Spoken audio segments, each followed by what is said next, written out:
Saudara, beberapa jam pasca bentrok antar ormas di Lapas Kerobokan dan Jalan Tekumar Denpasar, Polresta Denpasar berhasil menggulung puluhan anggota ormas yang diduga terlibat bentrok. Selain menangkap tersangka pelaku bentrok, polisi mengamankan puluhan senjata tajam dari tangan mereka. Pasca bentrok ormas pada sore hari, polisi langsung bergerak cepat untuk menciduk tersangka para pelaku bentrok di Jalan Tekumar Denpasar. Para tersangka ditangkap di berbagai tempat termasuk di sekretariat mereka. Sebanyak 27 tersangka pelaku dari salah satu ormas besar di Bali ini berhasil ditangkap pada pukul 10 malam pada hari yang sama dan langsung digelandang ke Mapolresta Denpasar dengan pengawalan ketat polisi. Ketika ditangkap, mereka diketahui sedang berkumpul dan membawa berbagai jenis senjata tajam seperti pedang, pisau, dan tombak dengan beragam ukuran. Selain itu, polisi juga mengamankan sejumlah rompi anti peluru dari tangan tersangka.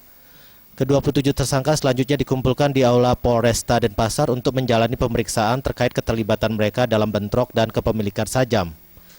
Tim Liputan Bali TV melaporkan.